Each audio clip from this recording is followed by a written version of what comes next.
Ken, Yep. thank you for being here. Thank you for having me. Really appreciate you coming in. I like to be here. And I like this setup a little better. Yeah, this is better. This is good. So, when you came to me, you thought you were dealing with depression. Oh, yeah. But underneath that, there was so much pain from your military service and personal losses. Can you take us back to what life felt like before that first session you had? Like, I honestly think like depression is probably like an understatement. Like I lived in. You had suicidal ideation for like 10 years. It was more a than very that, yeah. long time. I always knew. It was always like a daily option. Like, if I stub my toe or I'm just having a bad day, that's my way out. Yeah. Like, and I don't. So it's so nice to be. That's a living hell. It's literally a living hell. Right. You don't know it. When you're in it, you don't know it, but it's a living hell. And I'll never go back to it. Yeah. And that's essentially what life was like for you before your session. Yeah. Every day. I lived it 24/7. Normal people, family, friends, they probably didn't know it, but I did a good job acting. Yeah. Like it was probably like an Oscar winning Oscar performance. worthy. Yeah. But I was in it. One friend knew like some of my struggles, but yeah. They didn't know the depth. Well, yeah, but you don't want to talk to your family or friends when you're in it because you don't want people to treat you different. Right. Honestly, the best person to find is like a complete stranger because you feel like somebody you can just talk to them. Somebody who's very neutral. Yeah. Yes. So what do you think were some of the heaviest things you were carrying at that time? Well, the heaviest things were just the feeling of total defeat. Yeah. I was a defeated person. When I as a young man, I didn't know defeat. I never had any losses. I was on the top of my game. Yeah. I was doing exactly what I wanted. I thought I am where I'm supposed to be. And then mid 2005, it did a 180, and I never went back. I never got that back. It was like this person I had with me all the time showed up, and I had nothing but negative thoughts. Like he would not let me have a happy moment. And if I did experience any little bit of happiness, he was like, I don't know. You're saying he, like that separate part of you that was always negative, right? Yes, that. We have that negative ego. Everybody has that. It's just when we think that we aren't enough in any form or fashion, it doesn't matter what it is, it could be very little, it could be very big. But if we think we're not enough, then the ego starts to overcompensate and becomes the negative ego because it thinks, oh, we're not enough. I've got to be more. I've got to be in charge because we're not safe unless I'm in charge. And then it becomes the negative ego, the very critical. You're not good enough. That was wrong. You need to do, you know what I mean? It's that inner critic. And if anything bad happened, it didn't matter if I was directly involved in it or not. I would find out ways to blame myself for it. Even if I was not directly there, I'd be like, well, if I didn't do this that morning, I would have been here. And I would just invent a way to blame myself for everything bad that happened. Right. It was your fault. Yep, my fault. Shouldn't have. Just punishing yourself constantly. Constant. Do you think those are the things that maybe you didn't talk with anybody about? Well, it's hard to talk. Okay, so it started like mid 2005. And when you're in the military, everyone there is going through the same thing you are. Yeah. No one's talking about it. Yeah. But there's some comfort in knowing that, well, we're all going through the same thing. Everybody just, man up. Don't talk about it. Let's just get the mission done. And that's another thing that bothered me when I got out. I felt like I abandoned the only people that understood who I was. Right. Because people you meet, like as a civilian, they have no idea. So and just for reference, you're speaking about when you were in the Army. You were in the 101st Airborne. Yes, ma'am. Yep. So, and being in that environment, everybody's struggling. Yeah, everybody's struggling, and but we'll just continue the mission. But nobody talks about it. Nobody talks about it. Nobody gets help. And I was only getting about which made it a lot worse too. I was getting maybe 4 hours of sleep a week. Like I couldn't even, like my adrenaline was jacked the entire time. And if I laid down, I was like, I went like right back to the mission, and when I was heart rate pumping again, no So sleep. you were having flashbacks as soon as you were in there. Oh yeah, yeah. That's terrible. It was a rough. We deployed to Ramadi in the fall of 2005, and it was from the word go. It was Horrible. well, but some of it was fun, but yeah, it was. And you know that all the other guys were struggling like you were. Yep. And then when I got out, after I realized then if I survive this, I'm getting out. Like, and I went in for a 20-year. I'm career. And I got out after one enlistment. I was just a defeated person, which kind of made it worse because I felt like I did abandon them. Right. So. Right. Do you think you were the only one that felt like that? Do you think other guys feel like that too? I think probably so. Because your brothers are one of the people that kind of understand who you are. Right. So. Yeah. A civilian would never really understand, and because they haven't seen the things that you have. And I mean, the civilians I see worse. I mean, I think PTSD is like a term people associate with military service, but PTSD is not. It's everyday people. Life in general causes stress to everyone. Yes, it's not just military. Yeah, it's just a traumatic event, and it doesn't have to be just in the military. It could be something like a car wreck or a bad health diagnosis, and you're. I have a lot of trauma from my past. Yes. So I think I have PTSD, as a matter of fact, just some instances that have happened recently where I've had a stalker, as you know, has really brought up some old feelings and trauma for me where I went through, where I felt like I couldn't take up for myself because I always got beat for that. So trauma lives in a lot of different places. And your story is an inspiration to anyone. Like, thank you. When I heard it, I was like, "Oh crap! Like, she's had it a lot harder than me, and look where she's at." So it kind of gave me hope hearing. But I had to hear it. Yes, I had to hear your story because I was like, "Yeah, I love telling my story. I love it that it helps and inspires people." And for the first time, I kind of enjoyed mine. I thought mine, like I really truly think of myself as I'm just a normal guy. There's nothing special, but. Not true. You kind of convinced me. It's worth telling. Exactly. Absolutely.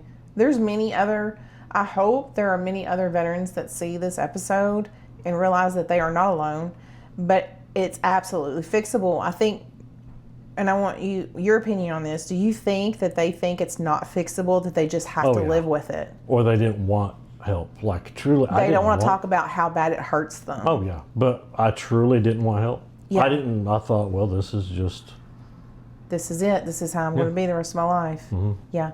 I sat on the couch for I was in incredible shape. I'm 213 now. I was 200, but had like 2 inches smaller waist, but was jacked. Yeah. And then I went to, after I got out, I almost hit 300 pounds because I sat on the couch for 2 years and ate pizza. Yeah. And I did everything that you're not supposed to do. I isolated myself. I didn't try to make friends. I didn't try to find a hobby that I enjoyed. Right. I just sat there and kind of just in it, and that's the worst thing you ever did. Yeah. You really went down a rough road after that. So lucky to come out of it at all. Right. So when you were in it, and I want to know, so other people, you can help other people understand how it was affecting your day-to-day life. Oh, yeah. Being in that. How was it affecting your day-to-day life? It's like what I said, it's truly living hell. Like from the moment I wake up, it's an option. Yeah. And it was kind of a comforting option. I kind of found comfort in it. But it sounds weird, but no, I get it. That's only a perspective you'll understand when you're in it. Yeah. Like if you're not in it, you won't understand that. Yeah. But yeah, happiness, I never thought the life I have now was even achievable. Like I went from experiencing no peace in life, all, just your backstory, you deserve where you're going to be because of what you've done. And now I'm at a point where I don't know anything but peace. Like this is the most peaceful I've ever had life. And I went from a place that did not know peace even for a second. Yeah. Like, So you've been through experiences that most people can't even imagine. So from your time in the 101st Airborne to losing someone you considered family, can you share what those moments left you believing about yourself or life in general? oh, that's a big one. Yeah. Well, I only lost him in the sense that the person that I think where I talked about in my first session with you, Yeah. He's still alive today. Yes. Still friends with him on Facebook. Yeah. But the event he was such a crucial person to who I wanted to be, because I looked at him like, A role this is who I want to be. Yeah. Exactly who I want to be when I get to. He was one of the most intelligent men I've ever met. Knowledgeable, what I thought was the perfect example of what a man should be. Yeah. And so the very first mission, and we were on first name bases, which was weird at that time.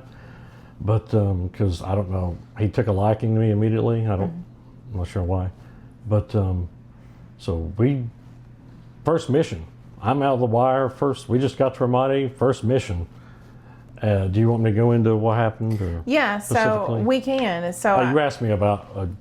So I just first I want to go back to this question Yes, where I'm sorry. I want you to share all those experiences that you went through, and we're going to go through the experiences that you had and the scenes that you went to in your session. I'm rushing. No, it's fine. And but I want you to share with people so they can understand what those moments left you believing about yourself or life in general before the hypnotherapy. The time in the 101st and the time that you lost, had a huge loss in your life, which we're going to speak about in a few minutes. And, so what did those moments really leave you believing? I went from being the proudest I ever was about anything. I thought I was the star of my own movie. Right. I don't want to make it sound like I'm no, you were your narcissistic, main character. But I really felt like I was exactly where I need to be, and I was doing something very honorable, because this is right after 9/11 I joined. Yeah. And 9/11 was truly changed me. Yeah. I was like, well, I'm joining the military. I don't know what I'm going to do, but I want combat, I want infantry, and I thought and I got everything I asked for. Okay, so I'm not complaining about it. Yeah. I'm very proud of what I did. Right. But I'll admit, it literally broke me. Yeah. What did that leave you believing about life? That I could never come back to what I was before. I gave up. It was the first time I ever felt like I'd lost something. I had nothing but victories until then. And I am so fortunate. I did everything you wasn't supposed to do, like I've said. I'm so fortunate I just didn't end up homeless, because I got out of the military with no plan. Yeah. I just was getting out, had no plan. I could have easily ended up. And luckily, people just was always there to help. I'm very fortunate to say that. I'm only here because just people helped me. Right. Yeah. How did you cope with those feelings before hypnotherapy? That's the thing. I just never really coped with them. And when it got really bad, when I was really in it, the worst I ever was, for years I thought, well, it can't get no worse than this. It can't get no worse.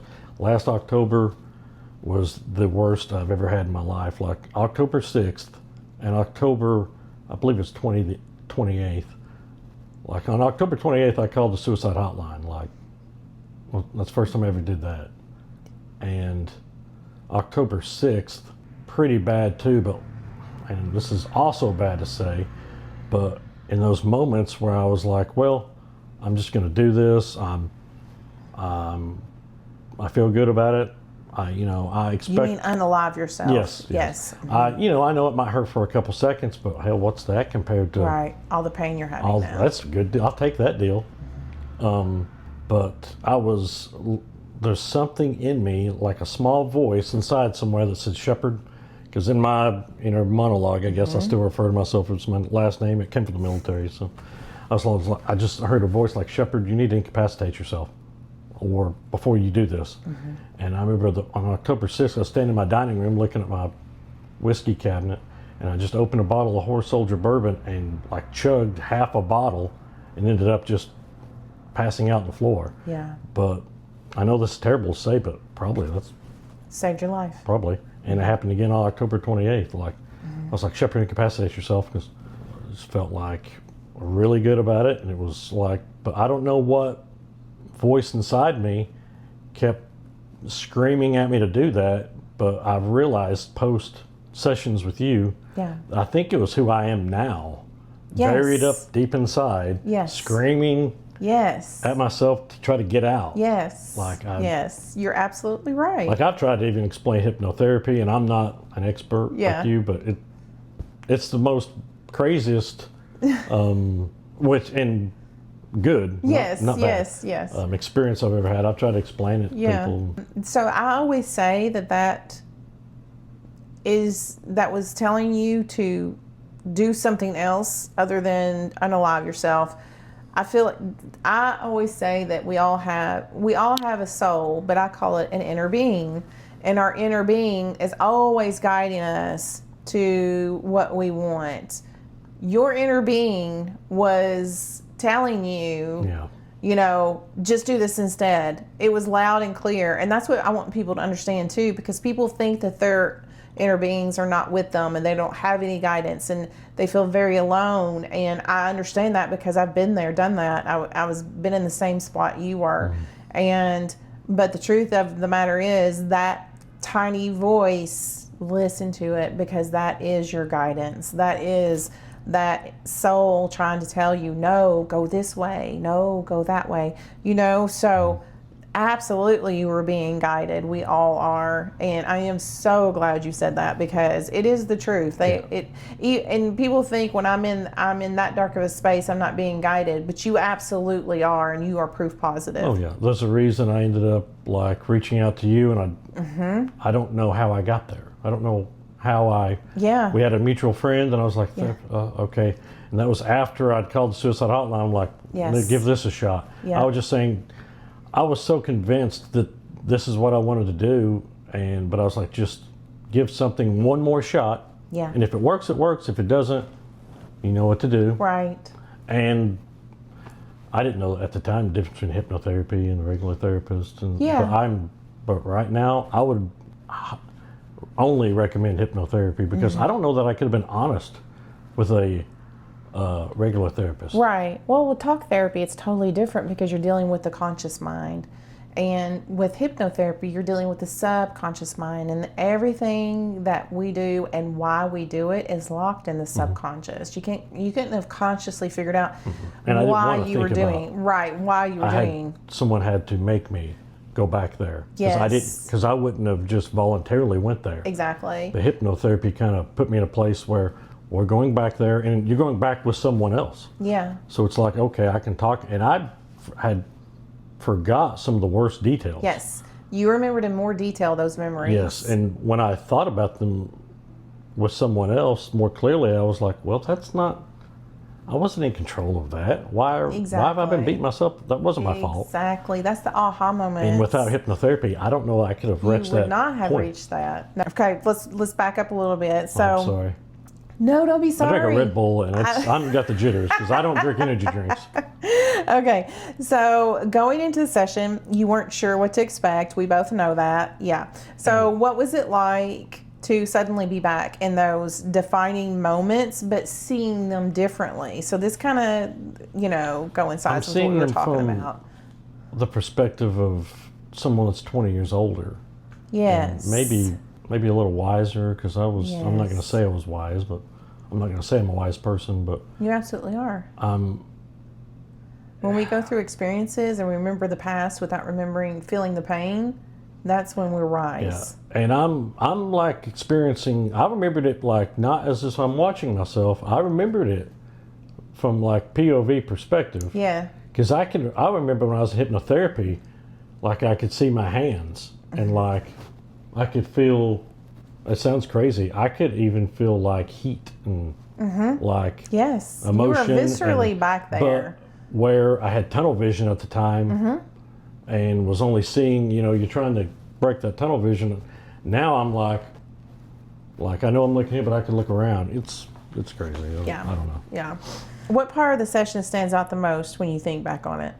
You know, I'm at such a point in life, like I've totally let go of my past. It's hard for me to actually remember the whole session because I don't, for the first time in my life, I just don't think about my past. Yeah. But before, That's it all was you could always think about. That's all you could think throwing about. it up my face. No, you did this, messed up. Don't. Right. But That now inner I'm like critic. at such a peaceful. But my hypnotherapy session was on the way up here that morning. I didn't even look at my phone. Didn't turn the radio on. I was just like driving, and you don't really know where you're going. But I just was like, give this a shot. Yeah. Because I hadn't even slept Right. much the night before. Right. I know. So what? I wasn't showing up to work. I know you. Yeah. And I know you don't remember a whole lot from your session, which is a good thing. But what, from your memory today, what do you think is the most profound about one of those scenes? The most profound thing I could say about it is, I don't know, I could hear your voice and you were guiding me, and I don't know how you knew what I was seeing. You were telling me. Okay, see, I remember you saying go here and I was like, how does she know what I'm seeing? But yeah, You were telling me about it. So which do you think is the most profound scene? a scene. Yeah. Now, could we run through my scenes? Yes. On the way, when I drove up here that morning, I did not think for a second what I was going to say because I didn't know what. Right, you had no expectations, and that most people don't. I thought, if you're going to do this, don't think about it. Be honest. And Yeah. because if you're not going to be honest with it, why are you even doing it? Yeah. Like, if you're going to do something and you're serious about it. Yes. And I was on my last leg anyway. Like, to me, I never wanted to ask for help because I always thought, you're a man, don't ask for help, Yeah. don't cry, Unfortunately, a lot of men feel that way. just suck it up and go on. Right. And now I'm the exact opposite. No, Yes. talk about it, cry, Yes. let it out. Yes. I love that. Don't try to tackle, if you're thinking in the terms of absolutes and Right. making permanent decisions for temporary problems. Yeah. My advice is don't try to tackle those alone. Ask for Yeah. help immediately. Absolutely. So let's revisit your scenes Okay. so everybody can have some context. Also, I will tell a little bit about the process of my hypnotherapy. So in RTT, we use a lot of interrupters and reframing tools to actually process that trauma. And the most important thing is we regress you back to the root, the cause, the reason for the issue. So Ken's issue was, did we work on anxiety? I think it was anxiety that we worked on. No, I had real bad anxiety. Or the depression. It could have been either one, but they were both connected. The first scene was when you were supposed to get married and didn't. Oh, that was my first scene. Yes. Okay. Yeah. And I love how you don't even remember your scenes now because you're so far past it. And that's Yeah, what well, happens once when you you get over step it, into you're- exactly. It's part of the past. Right. You just process it and you let it go.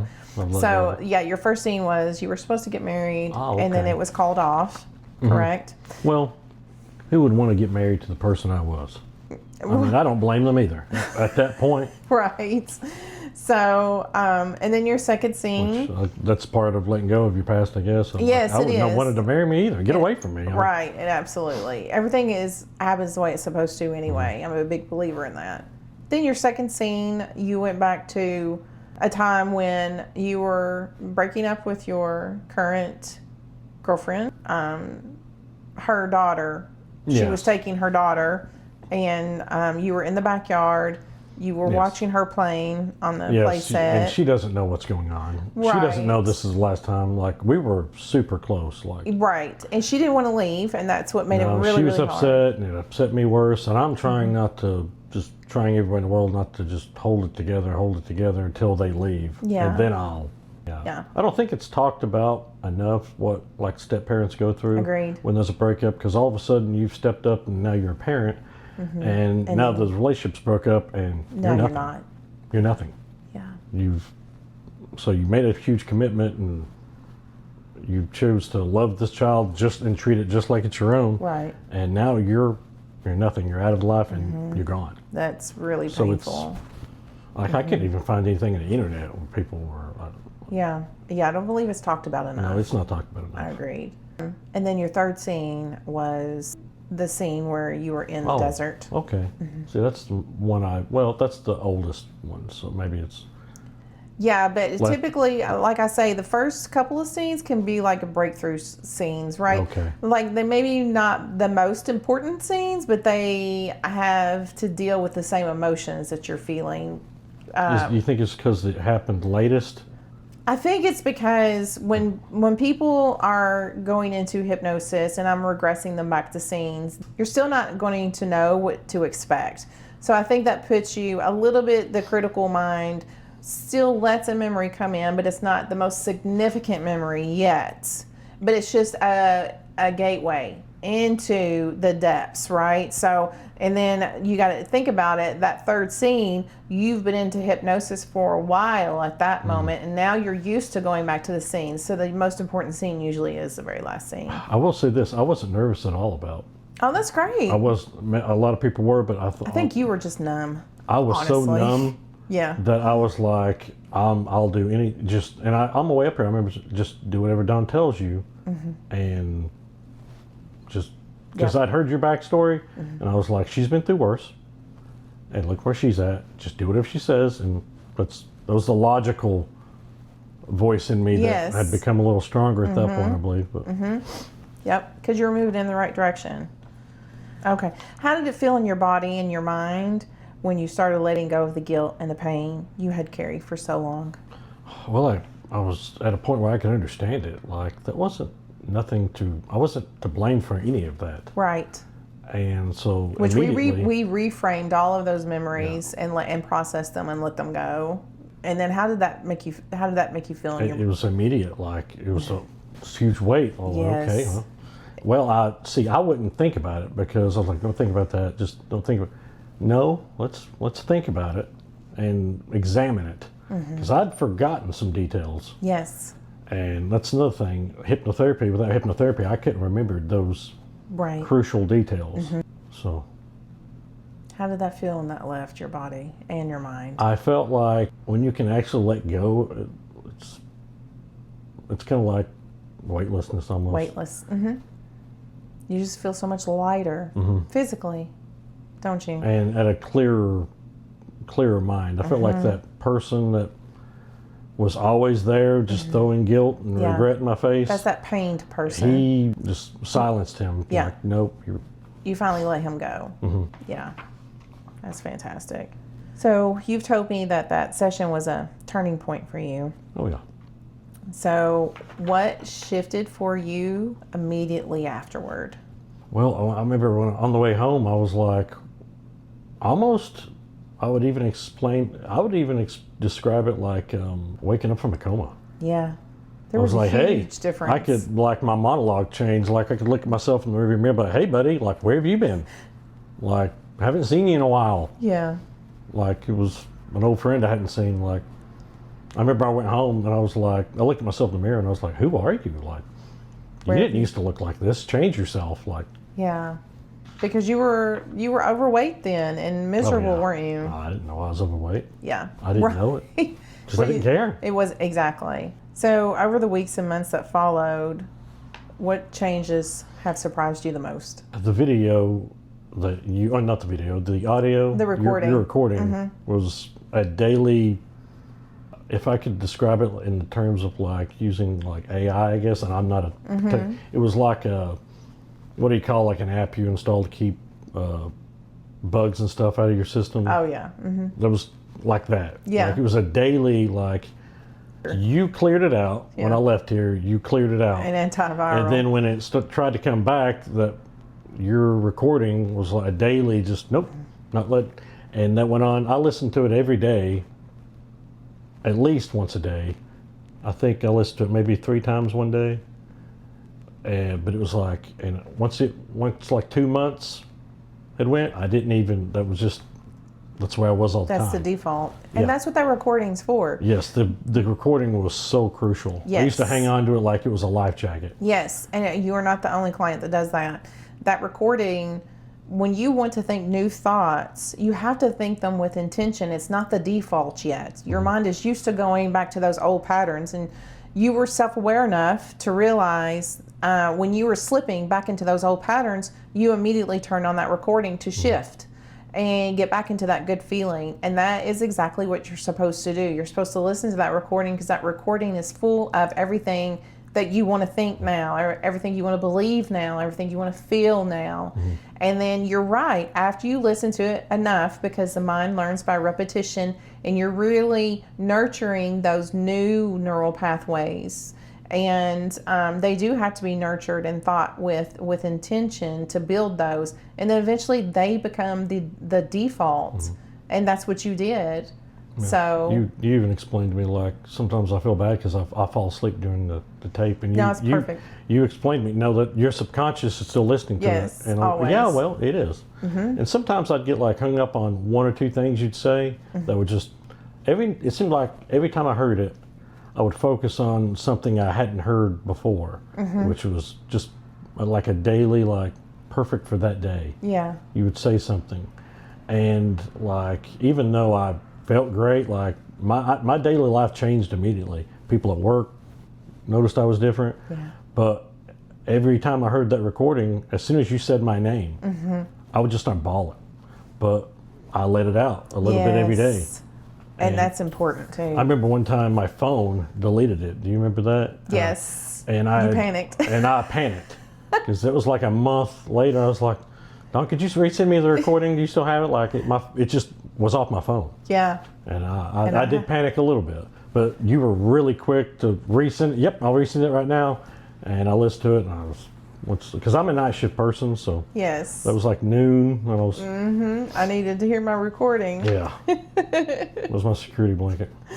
Yeah. People in your life have noticed a transformation. So can you share some of the reactions or comments that's meant the most to you? Well, like, I would hear comments all the time, like, because my only goal when I went to work was don't say anything to anyone, just walk in, do the minimum, walk out. Yeah. And that's where I was in life. That was and immediately after that, I remember someone, because that was when, November 1st? Yeah. I remember on Veterans Day, which is beginning in November, I came to work and someone said, someone who I didn't see, like, hadn't seen him in years, they worked there, but I haven't seen him in years. I remember they said, like, Shepard's a veteran. Shepard, thank you for your service.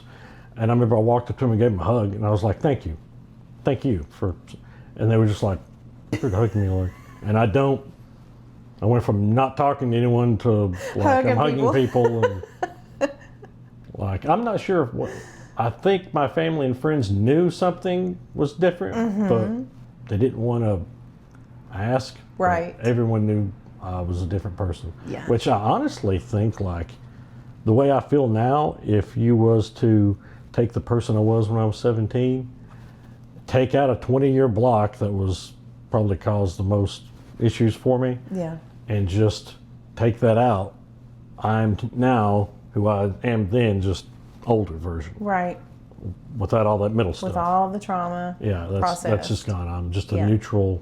I'm who I would have been if nothing happened. Which, what happened is, formed me into who I am now. Yes. I look back on. I'm Now proud of what I did. Like, Yes. Now you're just wise. Like I Yeah, said I'm before, you're wise when you can remember the past and learn from it.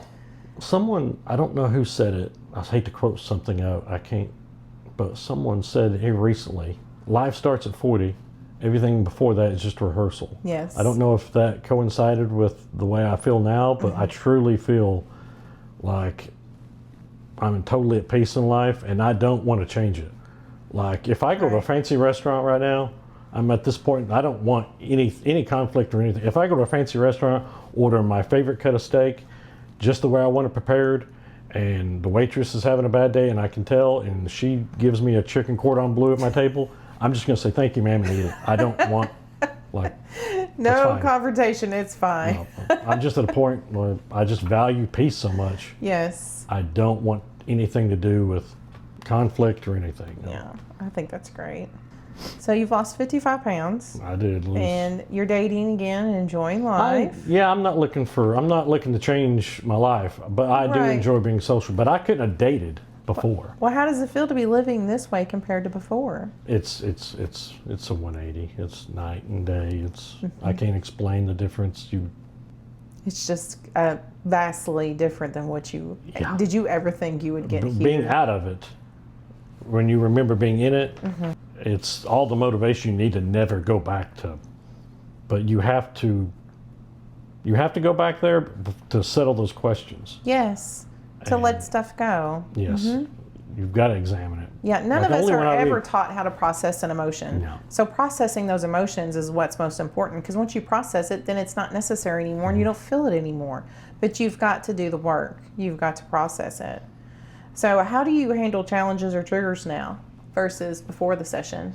Well, I don't have to listen to your recording anymore. That's good. I think it's still on my phone, but I haven't listened to it in months. That's I good. feel, because I kind of feel like, well, I'm able to answer questions on my own from a clearer perspective now. Exactly. You have more clarity now. And before I couldn't do that. Yes. I had help now. Right. When you're in that kind of state that you were in before the session, you can't have any clarity. Yeah, You're and so wrapped up in your pain. And you don't think help's not an option. Exactly. You think nobody's going to understand. You feel like nobody's going to get me. Nobody can fix this. And that's just not true. And you're living, walking proof of that. So what's something you do now with ease that the old Ken couldn't do? If something doesn't go my way, I just let it go. Before, it would destroy Yeah. my entire day. Like, I just let go of everything. I don't feel like I have to be doing something I'm not. Like, if I don't want to do it, it's fine. It's Just perfectly cleared the fog, and I'm just, Yeah. Perfectly at ease with yourself. I don't feel like I have to go on, be somewhere else, or I'm perfectly fine where I'm at, and I'm accomplished. Yeah. I think that's a perfect place to be. Yeah, it's a peaceful, it's a peace now that I never thought was possible. Yeah. I think that's I probably said that fantastic. numerous times, sorry. No, I love it. So if you could sit with the version of yourself from before that session, what would you tell him? If he would even listen, he would probably try to fight me, Yeah. because he didn't want, at that point, I hadn't got to the point to where I had to get to the very end before I would ask for help. Oh, yeah. Rock So at bottom. that point, he wasn't there yet, but he would have probably tried, not even listened, or Yeah. that's why it's hard to talk to people. Like, I see people on a daily basis that are in it. Yeah. You see them. Once you're out of it, you can see people that are in it. Yes, And I'm definitely just like, can. and that's another reason why I try to be nice to everybody I meet, because you don't know what someone, even you might be friends with them, work with them, you don't know what's going on in their life. Right. So what would you say to that Ken if you thought he might listen? What would you say to him? Just remember who you used to be, and don't try to tackle this on your own. Right. Like, if you're thinking, that's in the terms where I was, where I was thinking I didn't think these problems were temporary. They were. Right. I had convinced myself they were permanent. They're not permanent. Don't think in the terms where everything's got to be just an absolute. There's options out there, and try to get help. Like, think that's perfect. don't tackle this on your own. You're going to lose. A lot of people have made that same mistake. Yes. And had to tackle this on their own. And people are more wiser. I don't know if it was the internet, but I remember years ago, everyone used to hear these comments like, "Oh, that's cowardice to end your own life."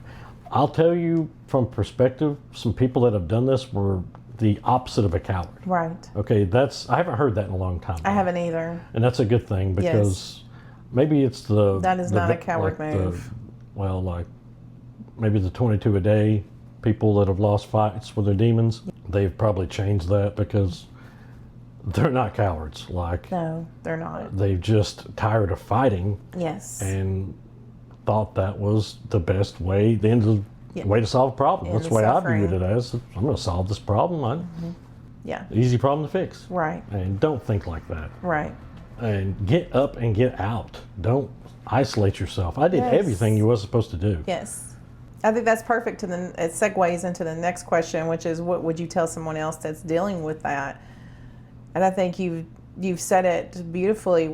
Don't isolate. It is a fixable problem. It is Get not an somebody on your team. absolute. Yes. And I tried many options. I tried prayer. Mm-hmm. Prayer was one of, but you know, like we talked, you know, prayer Yeah. could have been why I ended up here. But Okay. but don't try to tackle it on your own. Right. And definitely, it's okay to ask for help. When you look at your life now, what are you most proud of? I'm proud of everything I've done, but I've settled with it. Yeah. I think the person I am now, if I'd have been him, like, those should have been the best 20 years of my life, but through my own faults, they weren't. If I would have been the person I am now my entire life, oh my gosh, like, I'm lucky to even be here, but that's an incredible person. That Yeah. 20-year jump on life where I am now, Yeah. that's a pretty impressive Yes. dude. Yeah. Yeah. I think you're. But I don't feel like I have to be any better than what I am, but I feel like I'm right where I should be. Absolutely, you are. And I think that's fantastic that you know that, because a lot of people don't understand that. No, they don't. And they don't, but they don't want to. Like when I was in, Right. I'm only speaking from my point Right. of view, but I didn't want to. Like, I didn't want help. Like, Right. You want it to be able to just do it took- on your own. It was like a slow, steady voice to Yeah. help, to push me to the, and I'm very lucky. I mean, you just did phenomenal. Oh yeah, phenomenal, yeah. You really did. And I hope somebody that is suffering the same way sees and hears your I story. hope so too. And I'm a very private person. I don't like putting my business on the street, and I think of myself as just a normal person that's not very smart and, you know, not very knowledgeable in a lot of things. I'm not, but I don't know. I think you're pretty wise. but You've learned a lot of lessons. yeah. So don't underestimate that. Well, I really want to thank you for being here today and Thank you for sharing having that me. story. I also just want to say I'm grateful I got to be a part of that journey with you. Yeah, me too. Me, really. And I wouldn't be here. There's no way I'd be here. I know. And I'm so glad you are. And I know you have a lot of other people that think the same thing. They're really glad you are. So you have a lot of value to give still. Oh yeah. Yeah, My story still got a lot of time. absolutely. Yep. So thank you, Ken. Thank you. All right.